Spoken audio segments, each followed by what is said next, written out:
Baklaran. Saan ka? Kanila?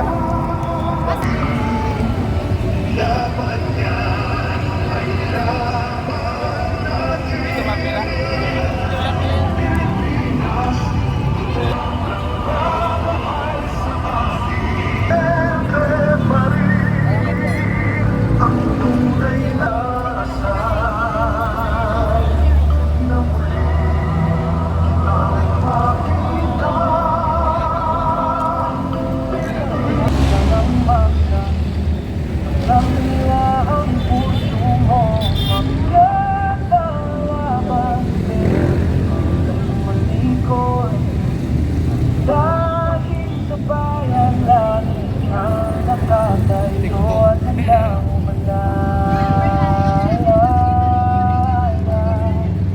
Tay kami naman. Kami naman sa salo. Hindi ko nagpapainom na. Hindi. Kami sinama. Wala kami pwede.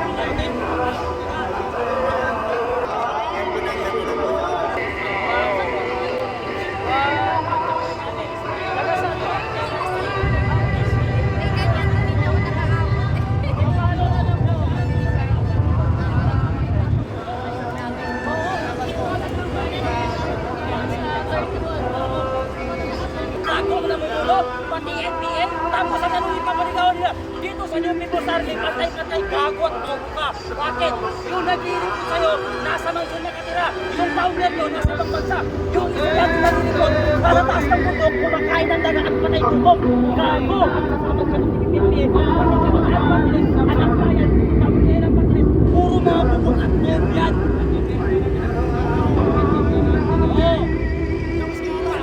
Tapos mag-ano kayo, palaya hindi sangkal, ipalit sirene ko, napugog, kulot ang buhok, pati utak na kulot na rin. Oo, di ba? Gago yung mga CPPNP eh. Ano mo? Ilang NPA ngayon ang sumuko? Ilang NPA ngayon ang nagsisi? Dapat pala, hindi ako nag-prepare sa magulang ko. Dapat pa rin nag-anak ng mabuti. Bago wala ako, hindi ka ilalaglag yan at hindi ka ilalagay sa peligro. Pero yung gagong mga organisasyon at party list na mag-mail sa kanyo, kayo lang nila kayo kailangan. Bakit? Malaki na kayo. Imbis na pinag-doon mo ang hawak mo at mga itang mo. Anong ibig sabihin nun? Gago ka nun.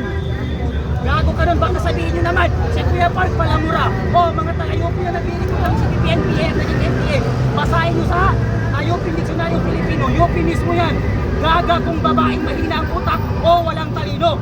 Gago kung lalaki. Pag ang estudyante nagparekruta sa CPNPA, gago at gaga yan. Oo. Ayaw matindi na nga. Kasi Kasi, yan. hindi ba ayaw nila yung komunista? Yung palagi tinuturo nila na doktrina Oo. ay pang-komunista. Pang-komunista. At pag ang university, inayahan ng mga estudyante na mag-rally, ang ibig sabihin yan, yung profesor, bobo. Komunista din. Komunista din. Pero mo, profesor ka. Pangalawang magulang ka ng mga estudyante, inahayaan mo mga bata na mag-rally. Ay inayaan mo ang komunista na pumapasok. Yang UP niliman, pati UP, yan ay breeding ground ng CPP-NPA.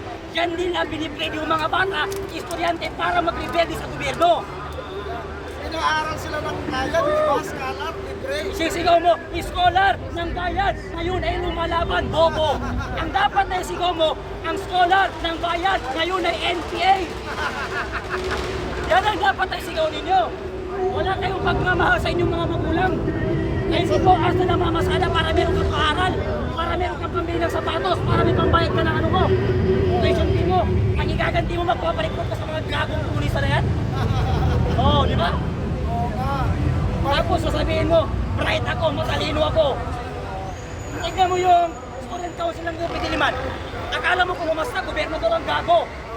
Kung makapag-desisyon sa mga estudyante, akala mo kung sino. Palamunin ka na nga, bobo ka pa. Oo. Kung ganyan ang magiging ano ko, student council ko, paglabas ko ng campus, piniktaan ako, susuntukin ko sa ulo. Ako sisisigaw nyo, ang estudyante, scholar ng bayan, ngayon ay lumalaban. Tapos pag sumama si CPP-NPA, ang bagsak mundo, pag nasa bundok, ang panawagan niya dito sa NPA, pantay-pantay. Paano naging pantay-pantay? Kung yung nagre-recruit nga, nasa mansyon, nasa hotel, naka-aircon pa. Yung founder nila nasa ibang bansa. Yung nire-recruit nasa taas ng bundok, kumakain ng daga, nagpapakagat ng lamok, nagbibilag sa araw. Ginawang mga SPA, Si Chantal. karamihan sa UP, matatalino, kabataan, di na Sa bayan, ang palabas ng Kabataan Party List, palayain si Chantal dahil siya daw ay nagbibigay ng donasyon, nagbibigay ng pagkain sa katutubo.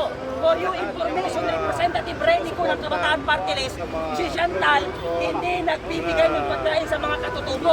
Hindi ang katutubo ang binomba ng mga military, kung hindi yung kampo ng CPP-NPA, yung pinagtitrainingan ng mga NPA, yun ang binomba. Okay? Diba? Yun ang binomba ng military. So tapos sasabihin nyo, palayain ni Chantal dahil ito ay estudyante, tarantado minuto. Chantal Darwin, sa US. Sa iyo. tayo. Ngayon, sasabihin nila, ang Kabataan Party List walang connection na sa CPNPA. Wala sila. Wala kayong connection, pero bakit nyo sinusuportahan? Dalaw sa Pero Oo. di ba may video ngayon, lumabas? Oh. Ang kabataan, yun ang puso sa mga kabataan na rebelde. Nandiyan mismo sa Angeles. Karoon siya yung Singay na sa likod ng Angeles Try kami naman. Yan, tinidoktrinahan nila. Tinutulungan nila ang mga estudyante at kabataan. Oo.